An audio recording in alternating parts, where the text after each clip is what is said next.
pen book with you?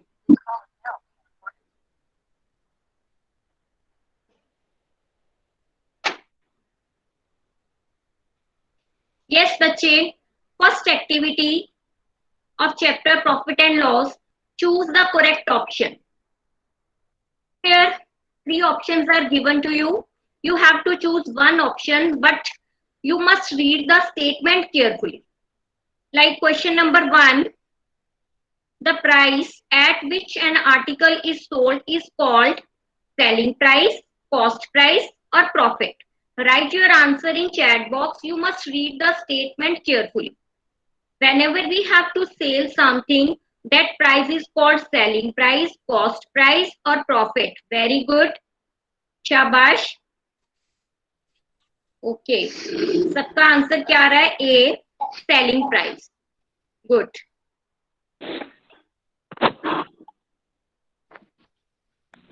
Now question number 2.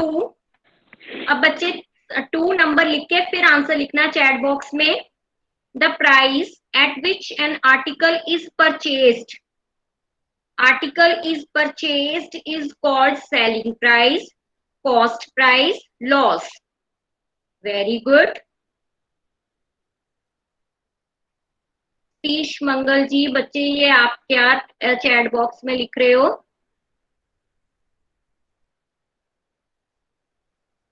हाँ जी, तो your answer is right. Second का B option, cost price. The price at which an article is purchased is called cost price. Third one, when selling price is bigger than cost price, then it makes a profit or loss. Shabash, Kushnak has given the answer. Very good. Hurry up.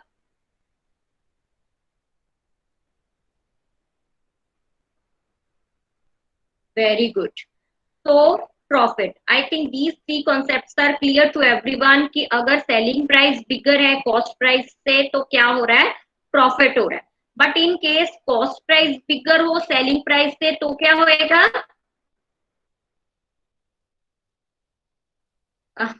Loss. Yes. So compare your answer. We have already discussed.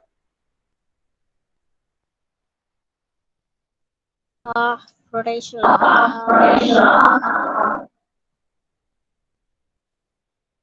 हाँ जी बच्चे.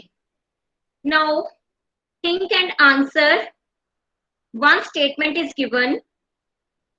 I'm going to read the question. You will write the answer in chat box by giving number 1. Number 1 लिख के आप answer करोगे. A shopkeeper purchased a bag of rice for rupees 595 and sold it at the same price. Find his profit or loss. Write your answer in chat box. Hurry up. I'm reading. Yes, loss. Okay. बच्चे आप read the statement carefully. Once again, Navalpreet.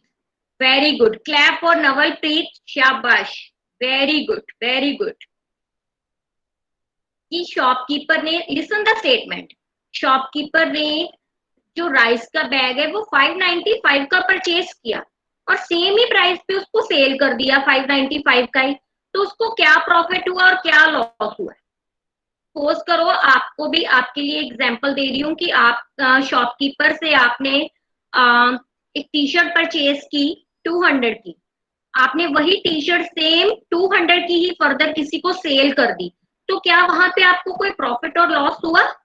Same he price पे तो cell की है. तो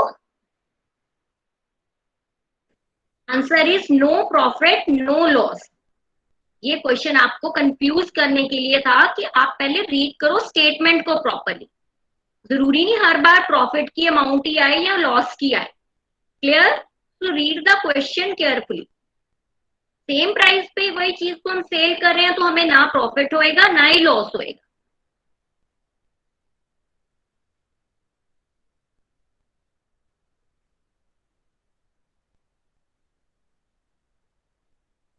हाँ जी, second question. Second question, if the cost of a dozen banana is rupees 18, find the cost price of one banana. Number डाल के लिखो बच्चे कि सेकंड क्वेश्चन का आप आंसर दे रहे हो. सेकंड क्वेश्चन का first of all you must know the meaning of dozen. Dozen में कितने यूनिट्स होते हैं? 12. Okay, very good. डजन में 12 यूनिट्स हैं. तो 12 बनानास का प्राइस गिवन है 18 rupees and we have to calculate the cost price of one banana. सभी बच्चे आंसर करो. Very good. इसको नोटबुक पे बच्चे सॉल्व करो प्रॉपरली. खुशनाक आप 6 आंसर कर रहे हो. Check your answer again. Very good. Ruhani बच्चे 12 आप डजन का आंसर कर रहे हो. यस, इट मीन आपको ये क्वेश्चन क्लियर है कि 12 बनानास की कॉस्ट गिवन है 18 rupees and we have to calculate the price of one banana. So this is the concept of division. Division ही हुआ ना. 18 को 12 से आपने डिवाइड करना है और आप सबको पता है कि डेसिमल में कैसे कैलकुलेट करना है. How to calculate division in decimal. So your answer is right.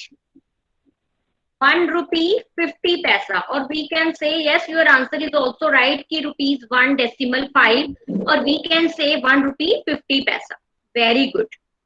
Yes. 18 को आपने 12 से डिवाइड किया है बच्चे. यहाँ पे डिवाइड किया है तो 12 1 12. उसके बाद 6 रिमाइंडर आ रहा है और सबको डेसिमल फ्रैक्शन की डिवीजन सबको क्लियर है कि डेसिमल लगा के आप एक नीचे 0 लेके उसको कैलकुलेट करोगे. वो बनेगा 60. 12 5 60. That's why your answer is decimal, 1 decimal 5 to 1 rupee 50 paisa. Yes.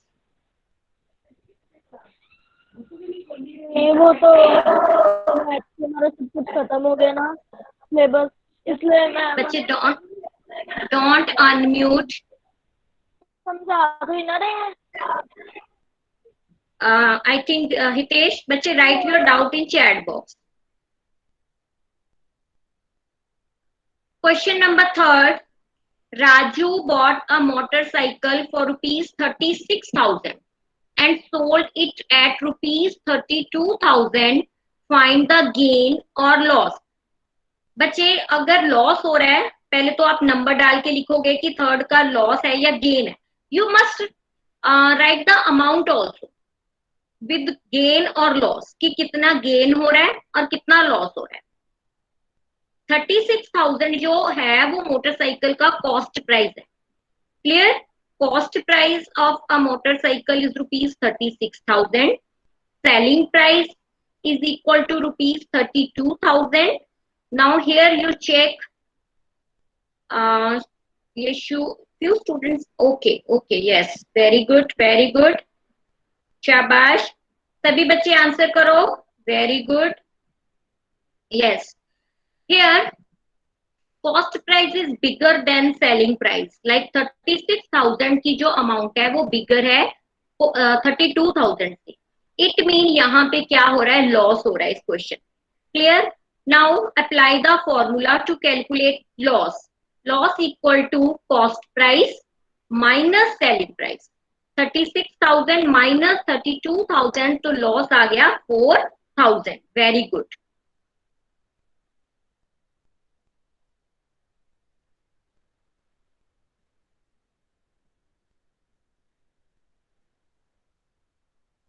हाँ जी ma'am, we have to add decimal in previous question. Decimal in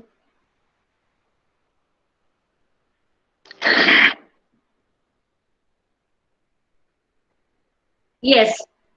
Question number 4. A cloth merchant sold his old stock at rupees 75,000 if he had a loss of rupees 12,000. What was the value of his stock?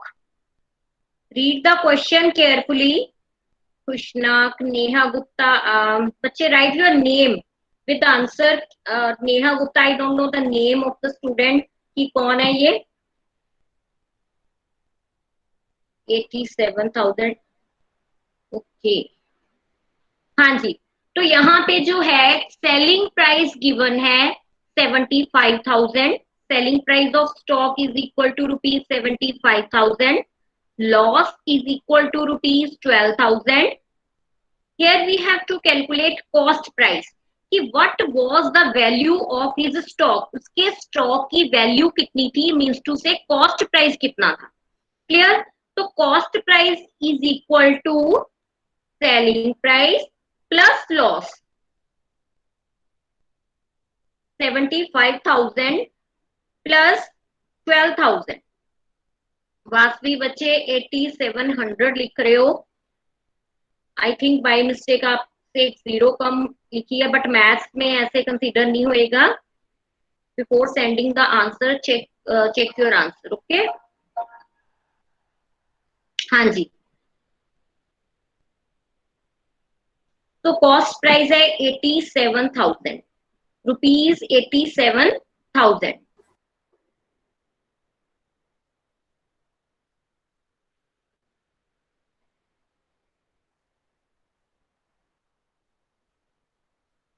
Question number 5,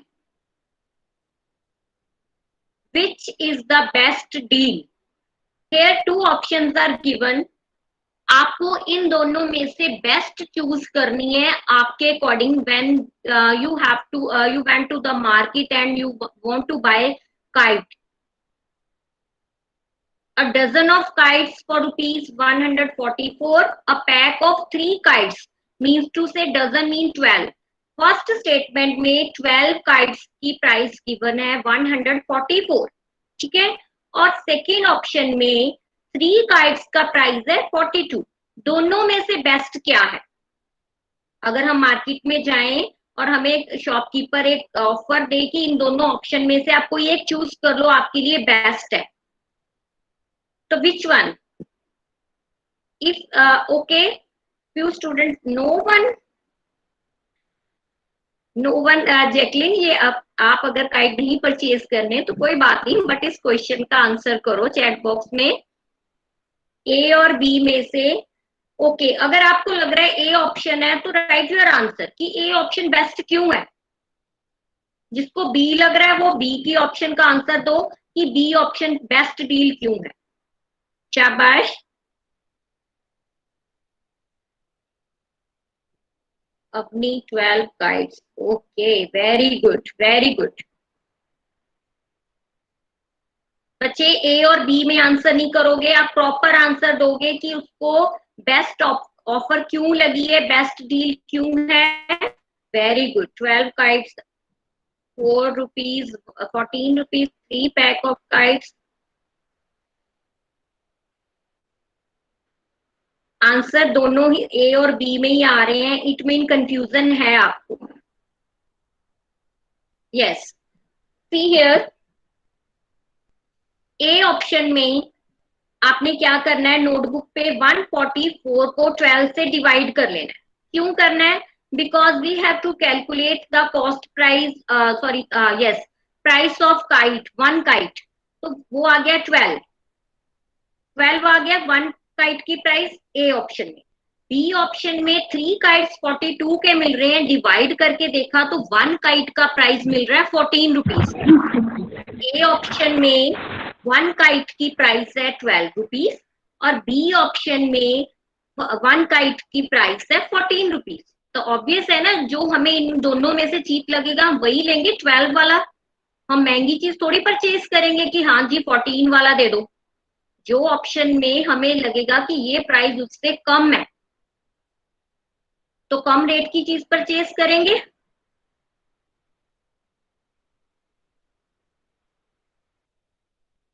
तो best deal कौन सी है? A option, a dozen of kites for ₹144।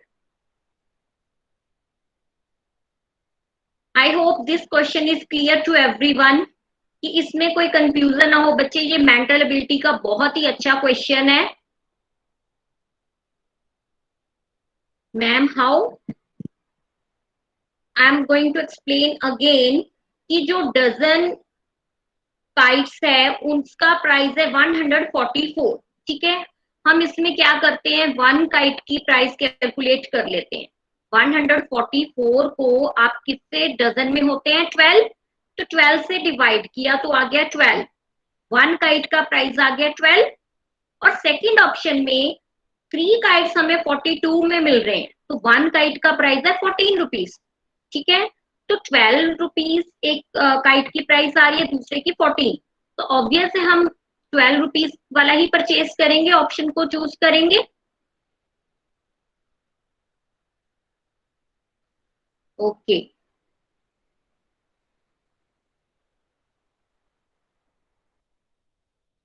Excuse me ma'am. हाँ जी बच्चे, Hitesh.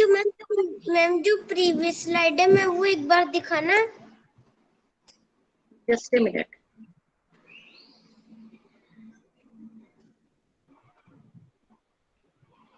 This one. Yes ma'am, इसमें हाँ, ma'am A option better है मैम, तो रुपीज 144 मैम, तो ये ज्यादा रुपीज है। ज्यादा रुपीज है, बट आपको काइट की प्राइस तो कम मिल रही है ना। वहां आपको देखो 12 काइट्स 144 के मिल रहे हैं, तो एक काइट हमें 12 रुपीज का पड़ रहा है। ठीक है, एक काइट हमें कितने का पड़ रहा है, 12 रुपीज का। 12। और जो बी ऑप्शन है वहां पे हमें एक काइट पड़ रहा है 14 रुपीज का। तो हम जिसमें रेट कम होएगा वही परचेज करेंगे ना। जैसे हम सपोज करो बच्चे, सपोज करो जैसे हम किसी मॉल में जाते हैं, सेल लगी होती है टी शर्ट्स की, होती है। यस। हाँ, तो वहां पे क्या है, समटाइम्स लिखा होता है कि आप 2 टी शर्ट्स बाय करोगे तो आपको वो 2 टी शर्ट्स जो है वो 200 की पड़ेंगी। ऐसे ही है ना, लिसन केयरफुली। अगर आप 1 टी शर्ट परचेज करोगे तो वही आपको 150 की पड़ेगी। तो आप कौन सी ऑप्शन पे जाओगे, आप 2 टी शर्ट्स परचेज कर लोगे कि 1 टी शर्ट 150 वाली परचेज करोगे। आप पहले कैलकुलेट करोगे कि दोनों में से मुझे कौन सा चीप पड़ रहा है, जिसमें रीजनेबल रेट पड़ रहा है। आप क्या करोगे वहां पे बच्चे, 2 टी शर्ट 200 की पड़ रही है, इट मीन 1 टी शर्ट 100 की पड़ रही है। लेकिन अगर आप सिंगल टी शर्ट परचेज करोगे तो वही 150 की है, तो वो 150 वाली हमें लगेगी ना कि ये तो महंगी है उससे। Hitesh, you got my point, कि जब आप लार्ज क्वांटिटी में कोई चीज परचेज कर रहे हो तो वो आपको उस थोड़ी कम रेट पे पड़ती है। यहाँ पे आप काइट का कंपैरिजन करो कि एक काइट की प्राइस कितनी पड़ रही है। ए ऑप्शन में 12 रुपीज का और बी ऑप्शन में 14 रुपीज का। तो आप ऑब्वियस है कि 12 रुपीज वाली ऑप्शन पे ही जाओगे। Hitesh, you got my point बच्चे, right in chat box so that we will move to next concept. Okay,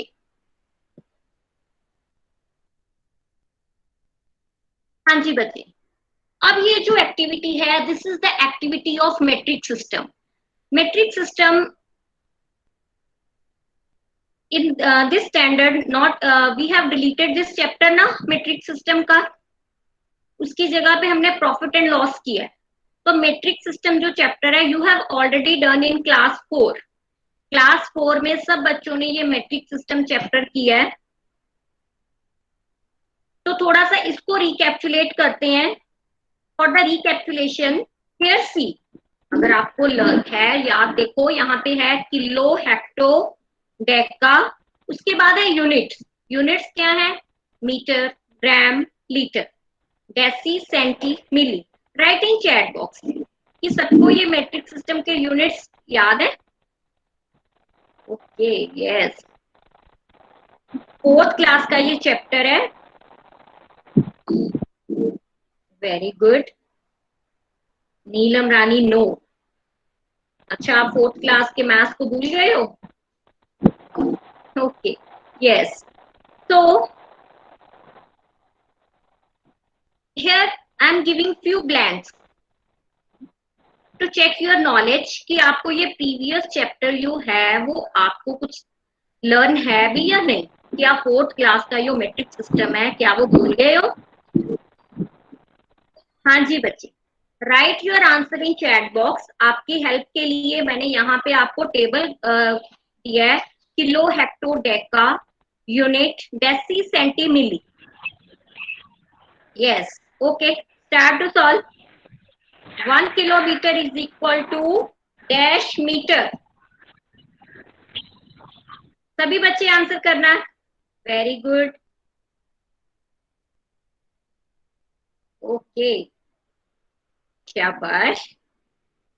कि 1 किलोमीटर में 1000 मीटर है। और हम क्या कर सकते हैं, इस टेबल की हेल्प ले सकते हैं। See here, kilo, hecto, Deka के बाद यूनिट्स है ना, आपको किलोमीटर की प्राइस किलोमीटर गिवन है और हमने मीटर तक जाना है नीचे की तरफ। जब हम जब हमारा जो यूनिट है नीचे की तरफ शिफ्ट हो रहा है, वो कौन सा कॉन्सेप्ट होता है? Right in chat box. Very good, right in chat box.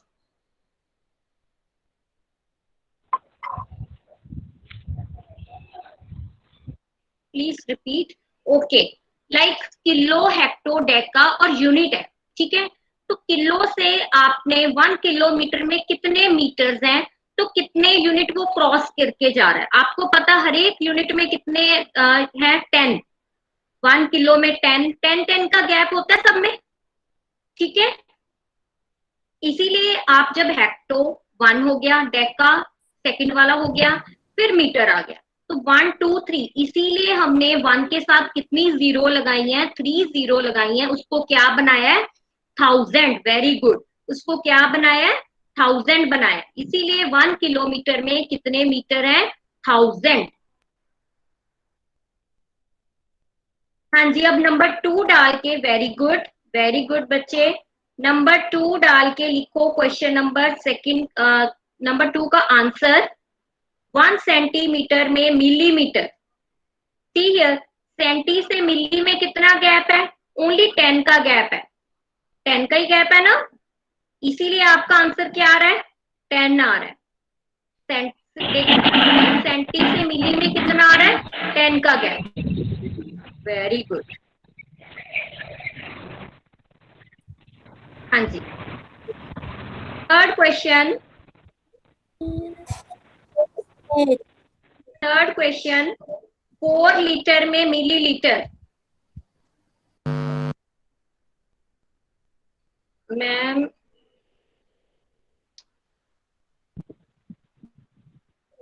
Third number, हाँ जी बच्चे, वेरी गुड, शाबाश। कि 4 लीटर में, यशु आप आई थिंक प्रीवियस आंसर कोई कर रहे हो।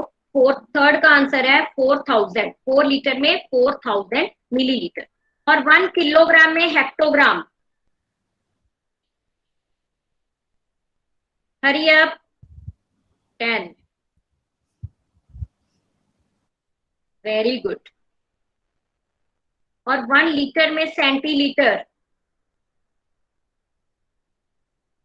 आप टेबल देख के चेक कर लो कि वेरी गुड विनायक, शाबाश, गुड। 100। चेक करो लीटर से सेंटीलीटर में कितने यूनिट क्रॉस हो रहे हैं? ओनली 2, तो 1 के साथ 2 जीरो, इट मीन क्या है? 100।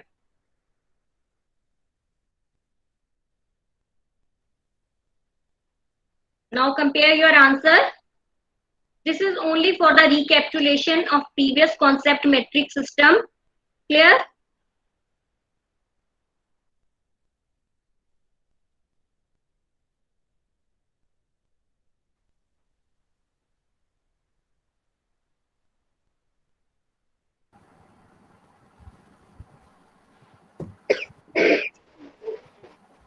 So this is all about math class. If you have any doubt, you will write in chat box. Now over to Deepika ma'am. Okay ma'am, thank you ma'am. Good morning to all of you. बच्चे, आप लोगों को last week जो है वो संज्ञा की video भेजी गई थी। अगर आप लोगों ने अच्छे से उसको सुना होगा तो आपको आई थिंक वो क्लियर हो गया होगा। आज उसी की हम रिवीजन करेंगे। और रिवीजन में आज आपके पास अपनी नोटबुक और पेंसिल्स और पेन होने चाहिए। आप अपनी नोटबुक रखोगे अपने पास और पेन और पेंसिल रखोगे ताकि आप वहाँ पर नोट कर सको।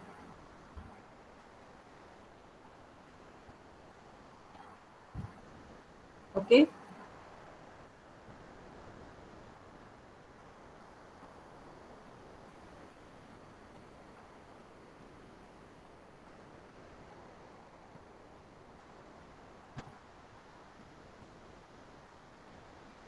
तो फर्स्ट स्लाइड में आप कुछ पिक्चर्स देख रहे हो ना, आपको इसके नेम्स जो हैं वो चैट बॉक्स में लिखने हैं। आप इंग्लिश में भी लिख सकते हो, ठीक है, आप इंग्लिश में भी लिख सकते हो। इसके नेम्स जो हैं आप चैट बॉक्स में लिखोगे कि आपको पिक्चर्स में क्या क्या दिखाई दे रहा है। ताजमहल, ओके, ताजमहल। आगे सभी पिक्चर्स के नाम आपने बताने हैं मेरे को। पेड़, ओके, ताजमहल, पेड़, tree, Ramayan, very good, Mahatma Gandhi, okay, very good. तो हमें दिखाई दे रहा है ताजमहल, उसके बाद वृक्ष है, उसके बाद महात्मा गांधी जी की तस्वीर है और उसके बाद रामायण है जो एक धार्मिक पुस्तक है। तो हम लोगों ने जो है जब भी हम किसी वस्तु का जो है नाम लेते हैं, किसी प्राणी का नाम लेते हैं या स्थान का नाम लेते हैं, वो शब्द जो है वो संज्ञा शब्द कहे जाते हैं, ठीक है। तो संज्ञा की परिभाषा जो है आपको मैंने उसमें भी बताई थी, एक बार इसको रिवाइज कर देते हैं कि किसी वस्तु, व्यक्ति, स्थान और भाव का बोध कराने वाले शब्दों को संज्ञा कहते हैं। तो यहाँ पर जो भाव है, भाव जो है वो हमारी फीलिंग्स होती हैं जिसको हम अनुभव करते हैं, ठीक है, जिसको हम एक्सपीरियंस करते हैं लेकिन हम उसको छू नहीं सकते हैं, उसको देख नहीं सकते हैं, ठीक है। तो संज्ञा क्या है, आपने इंग्लिश में नाउन किया है, आपने पंजाबी में नाव किया है। संज्ञा हिंदी में उसको संज्ञा कहा जाता है, किसी वस्तु, व्यक्ति, स्थान और भाव का बोध कराने वाले शब्द जो हैं वो संज्ञा कहे जाते हैं। तो आगे जो है संज्ञा की जो है कितनी टाइप्स हैं बताओ मेरे को, चैट बॉक्स में लिखो कितनी टाइप्स है संज्ञा की। 5, ओके, 5, ओके। एक बच्चा 4 लिख रहा है, 5, ओके। एक बच्चे ने 6 भी लिखा है, वेरी गुड। 4, 5, 5, मोस्टली आंसर 5 आ रहे हैं, वेरी गुड। लेकिन मैंने आपको बोला था कि जो एक जो है जो उसकी भेद है, एक भेद है, उसके आगे 2 रूप हैं, ठीक है।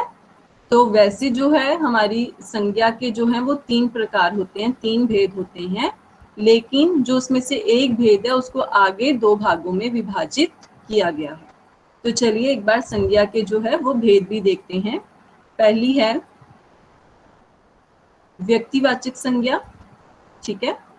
दूसरी जातिवाचक संज्ञा, और जातिवाचक संज्ञा को आगे 2 भेदों में विभाजित किया गया है, ठीक है। जातिवाचक संज्ञा को आगे 2 भागों में विभाजित किया गया है। पहले जो है संज्ञा के 3 ही भेद माने जाते थे, लेकिन जैसे जैसे जो है चेंज आता जाता है व्याकरण में, तो जो जातिवाचक संज्ञा है उसको आगे 2 भागों में विभाजित कर दिया गया है। कौन सी?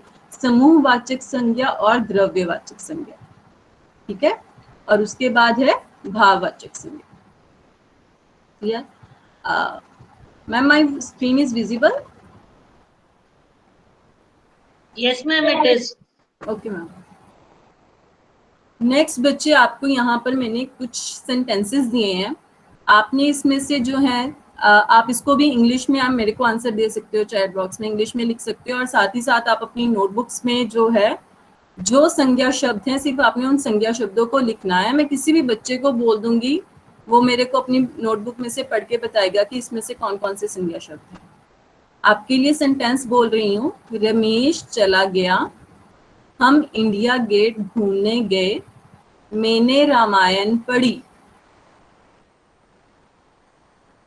अब इन वाक्यों में से आपने संज्ञा शब्दों को चुनना है। ओके, मेरे को आंसर आ रहा है Ramesh, very good. India Gate, Ramayan. Sarabjit Kaur ने जो के नाम से जिन्होंने ज्वाइन किया उन्होंने तीनों जो है हिंदी में लिखे हैं, वेरी गुड। हिंदी की टाइपिंग सीख रहे हो आप लोग। Ramesh, India Gate, Ramayan, very good. इसका मतलब अब आपके एग्जाम भी हम ले लिया करें ना online. Very good, very good. बहुत से बच्चे हैं जो मेरे को हिंदी में आंसर्स दे रहे हैं टाइप करके। Very nice, very nice. Ramesh, India Gate, Ramayan. Very good, very good. तो ये जो हमारे शब्द हैं रमेश, इंडिया गेट और रामायण, जिन शब्दों को मैंने अंडरलाइन किया है, अगर हम इनको ध्यान से देखें तो एक बात हमें क्लियर होती है कि ये हमें किसी विशेष व्यक्ति का, स्थान का और वस्तु का नाम बता रहे हैं। ठीक है, इससे हमें पता चल रहा है कि किसी विशेष, रमेश जो है, हमें जब हम रमेश लेके बात कर रहे हैं तो हमें पता चल रहा है कि एक पर्सन जिसका नाम रमेश है उसकी बात की जा रही है। इंडिया गेट हम लोगों को पता है कि वो दिल्ली में है। रामायण हम लोगों को पता है कि ये धार्मिक पुस्तक है। तो यहाँ पर हमने विशेष नाम लिया। ठीक है, तो व्यक्तिवाचक संज्ञा जो है उसकी परिभाषा क्या है? जो संज्ञा शब्द किसी विशेष व्यक्ति, वस्तु, स्थान या प्राणी का बोध कराए उसे व्यक्तिवाचक संज्ञा कहते हैं। मतलब कि हमें पता चलना चाहिए कि हम कौन से स्थान की बात कर रहे हैं, उस स्थान का पर्टिकुलर नेम होना चाहिए, कौन से व्यक्ति की बात कर रहे हैं और कौन सी वस्तु की बात कर रहे हैं। यहाँ पे हमें रामायण का पता चल गया कि कौन सी धार्मिक पुस्तक की बात हो रही है। धार्मिक पुस्तकें तो बहुत सारी हैं, है ना, लेकिन हमें पता चल गया कि यहाँ पे सिर्फ रामायण की बात की गई है। ठीक है, और इसी तरह इंडिया गेट घूमने के लिए बहुत जगह है, लेकिन हमें पता चल गया कि हम कहाँ पर गए थे घूमने, इंडिया गेट। और जहाँ पे रमेश की बात की, हमें पता चल गया कि बहुत सारे जो है लोग आसपास हैं, लेकिन यहाँ पर रमेश की बात की जा रही है। जैसे हमारी क्लास में बहुत सारे बच्चे हैं, अगर मैं सरगुन का नाम लूं तो वो क्या हो जाएगा, मैं एक विशेष जो है बच्चे की बात कर रही हूँ। ठीक है, तो उसको पता चल जाएगा कि मैम मेरे बारे में बात कर रहे हैं। ठीक है, अगर मैं किसी को बोलती हूँ अपने आप को अनम्यूट करो, ठीक है, तो एक पर्टिकुलर नाम लेके बोलती हूँ तो उसको पता चल जाता है कि मेरी ही बात की जा रही है, बाकी क्लास की बात नहीं की जा रही, बाकी बच्चों की बात नहीं की जा रही है। तो ये क्या हो जाते हैं, व्यक्तिवाचक संज्ञा। ठीक है, जिन शब्दों से हमें किसी विशेष व्यक्ति, वस्तु, स्थान के बारे में या प्राणी के बारे में पता चलता है। क्लियर? Very good. नेक्स्ट बच्चे, फिर कुछ सेंटेंसेस दिए गए हैं। अब आप तो लोग बड़े जो है परफेक्ट हो गए हो हिंदी लिखने में, तो मेरे को अब आंसर दो। तुम किस देश में रहते हो? हाथी सड़क से जा रहा था, औरत गा रही है।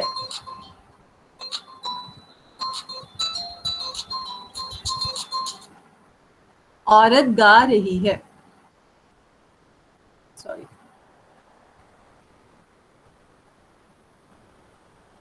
Ma'am my screen is visible? Yes, ma'am, it is. अब इन सेंटेंसेस में से आप बताओ कि संज्ञा शब्द कौन है? इंडिया तो मैंने लिखा ही नहीं कहीं।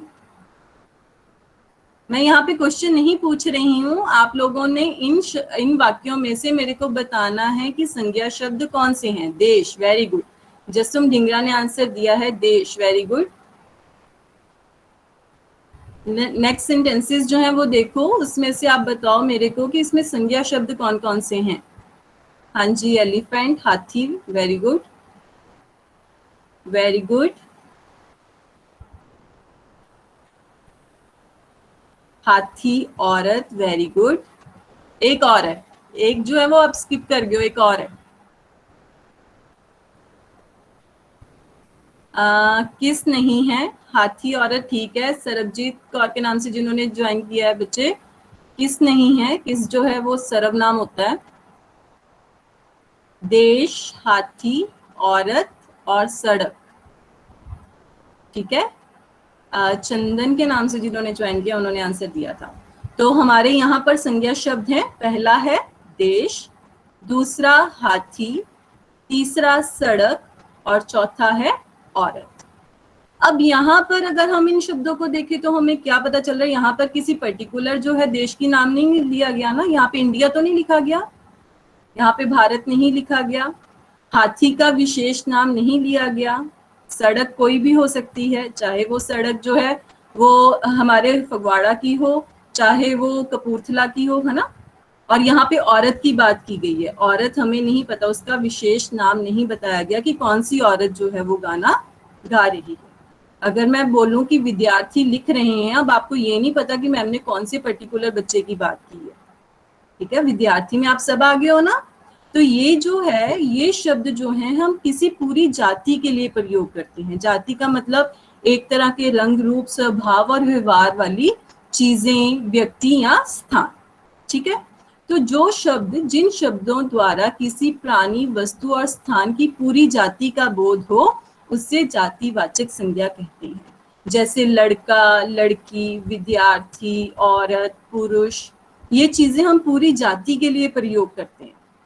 ठीक है, यहाँ पे हम किसी का पर्टिकुलर नाम नहीं ले रहे हैं।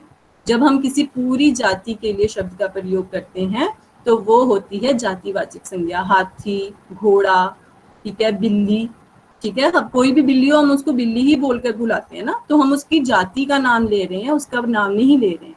ठीक है, ओके।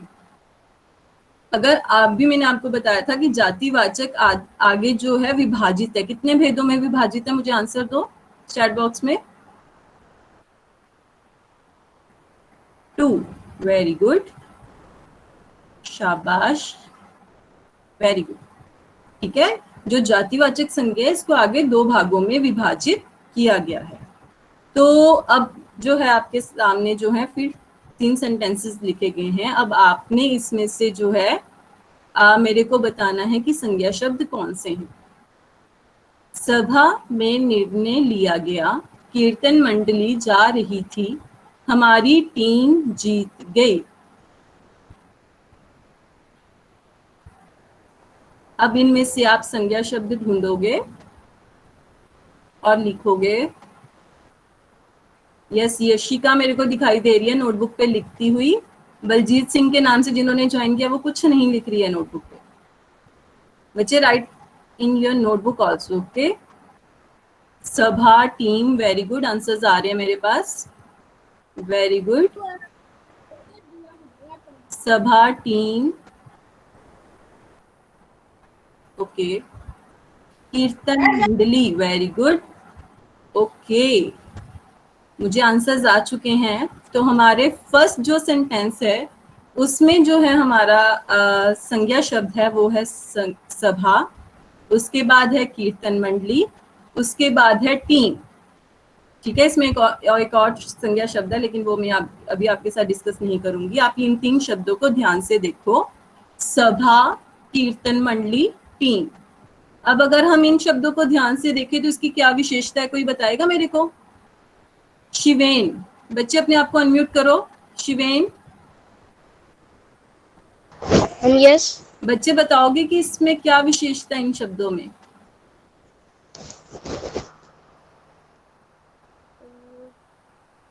मैम, सभा जो होती है मैम वो होती है, वो मॉर्निंग असेंबली होती है, इसलिए वो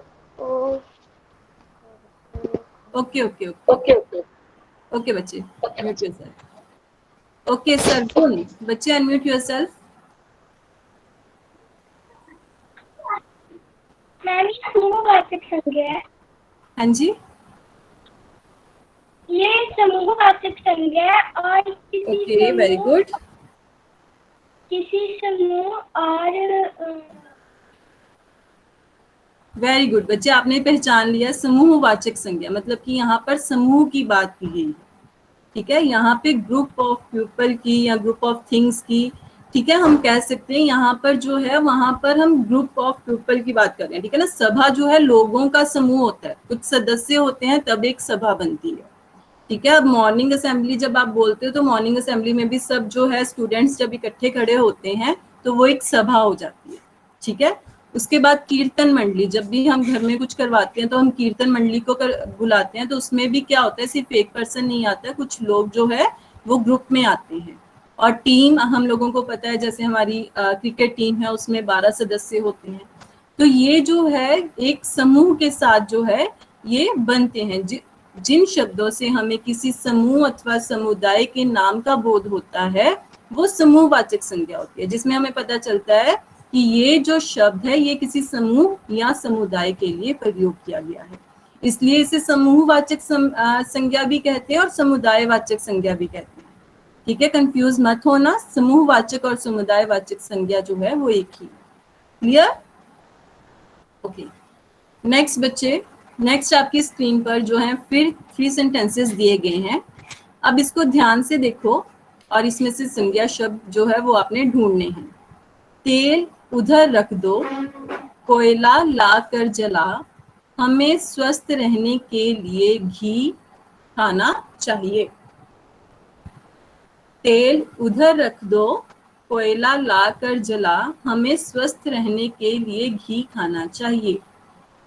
कोयला, वेरी गुड। तेल, 2 आंसर्स मेरे पास आ गए हैं। तेल, कोयला, घी। ओके, गजल ने घी भी लिखा है, वेरी गुड। ओके, तेल, कोयला और घी जो है वो क्या है? वो किसी पदार्थ का नाम है या द्रव्य का नाम है ना? ठीक है, जो शब्द हम किसी द्रव्य वस्तु, हाँ जी सरगुण, अनम्यूट योरसेल्फ बच्चे।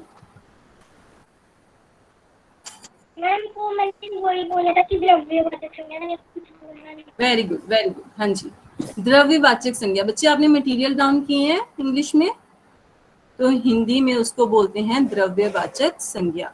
जब हम पदार्थ की बात करते हैं, धातु की बात करते हैं, पदार्थ जो है वो ठोस भी हो सकता है, वो सॉलिड भी हो सकता है। ठीक है, तो जो शब्द जो हैं हमें किसी पदार्थ के बारे में बताते हैं, किसी धातु के बारे में बताते हैं, किसी द्रव्य लिक्विड चीज के बारे में बताते हैं, उन्हें हम बोलते हैं द्रव्यवाचक संज्ञा। किसी द्रव्य अथवा धातु के नाम का बोध कराने वाले शब्दों को द्रव्यवाचक संज्ञा कहते हैं। और यहाँ पर एक आपको जो है एक और हिंट दे देती हूँ, जिसको हम नाप तोल सकते हैं। ठीक है, जिन चीजों को हम नाप तोल सकते हैं, जिसको तोला जा सकता है या मापा जा सकता है, वो सारी चीजें जो है वो द्रव्यवाचक संज्ञा में आती है। ओके, उसके बाद यहाँ पर जो है 3 सेंटेंसेस और दिए गए हैं। यहाँ मेरा बचपन बीता, गरीबी बढ़ रही है, मुझे तुम पर गुस्सा आ रहा है। इन वाक्यों में से मेरे को बताओ कि संज्ञा शब्द कौन कौन से हैं? यहाँ मेरा बचपन बीता, गरीबी बढ़ रही है, मुझे तुम पर गुस्सा आ रहा है। बचपन, गरीबी, गुस्सा। Very good Navalpreet, very good, very nice बच्चे। Yes, okay, very good. तो यहाँ पर 3 शब्द जो हैं, 3 शब्द जो हैं वो हैं बचपन, गरीबी और गुस्सा। ये तीनों शब्द जो हैं वो हम देख सकते हैं इन चीजों को? नहीं, इन चीजों को हम फील कर सकते हैं, इन चीजों को हम महसूस कर सकते हैं। ठीक है, लेकिन हम इसको देख नहीं सकते हैं। तो ये किसके अंतर्गत आएंगी? विनायक बच्चे, अनम्यूट योरसेल्फ बच्चे। Vinayak, unmute yourself. हाँ जी बच्चे, ये कौन सी संज्ञा का भेद है?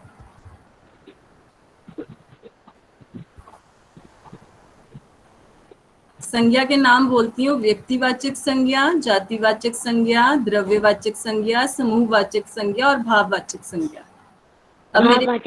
भाववाचक। Very good, very good.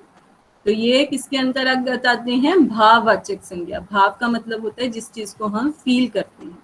ठीक है, तो इसके जो है इसकी परिभाषा क्या है? किसी व्यक्ति, स्थान या वस्तु के गुण, दशा, भाव या स्थिति के नाम का बोध कराने वाले शब्दों को भाववाचक संज्ञा कहते हैं। ठीक है, बचपन जो है एक स्थिति है, गरीबी भी जो है स्थिति है, गुस्सा हमारा भाव है कि हमें गुस्सा आ रहा है। ठीक है, कभी हम खुशी महसूस करते हैं, कभी हमें गुस्सा आता है। तो ये चीजें जो है हम फील कर सकते हैं, ये हम मतलब कि इसको फील करते हैं ना, हम इसको कोई देख नहीं सकता, ना इसको छू सकता है। क्लियर?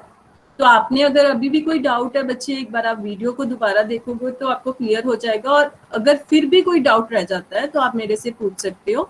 श्रेय शर्मा, आप आपको अपने आप को बार बार अनम्यूट कर रहे हो बच्चे, मैं आपका डाउट जो है लास्ट में लूंगी। तो इसके बाद जो है 2 सेंटेंसेस जो प्रैक्टिस के लिए, आज आपने देखा होगा कि आपको मैंने एक वर्कशीट भेजी है जिसमें मैंने बोला है कि संज्ञा शब्द चुनकर भेद का नाम लिखो। तो उसको आपने करना कैसे है वो मैं आपको बता देती हूँ। यहाँ पर एक सेंटेंस लिखा गया है, बिल्ली सारा दूध पी गई। पहले तो आप सेंटेंस को अच्छे से पढ़ोगे, देन जो भी आपको संज्ञा शब्द लगता है उसको आप अंडरलाइन करोगे। अच्छा मेरे को बताओ, यहाँ पे मेरे को आंसर आ भी गए हैं। नेहा गुप्ता ने बिल्ली लिखा है और गजल ने मिल्क, दूध। ठीक है, वेरी गुड, शाबाश।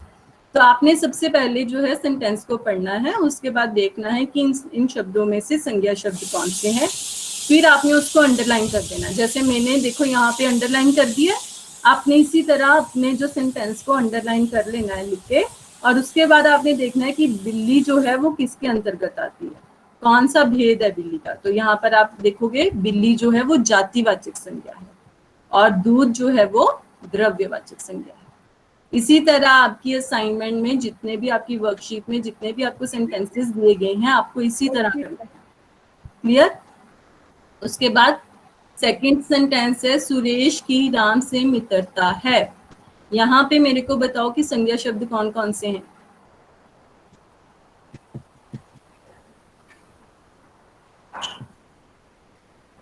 Suresh, very good. Ram, very good. एक और शब्द है फ्रेंडशिप, वेरी गुड, मित्रता। ठीक है, तो ये तीनों शब्द जो हैं सुरेश, राम और मित्रता जो है, ये क्या है, ये संज्ञा शब्द हैं। तो यहाँ पे हम लिखेंगे सुरेश और राम क्या है, व्यक्तिवाचक संज्ञा, और मित्रता क्या है, भाववाचक संज्ञा। Clear? Yes Pratibha ma'am.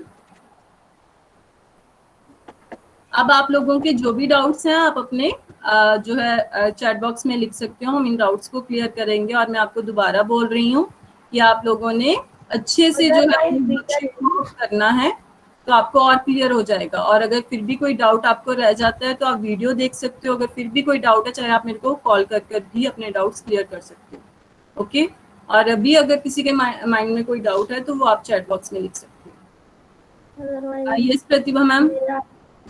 Yes, ma'am. Yes, ma'am. I'm doing, ma'am. Wait.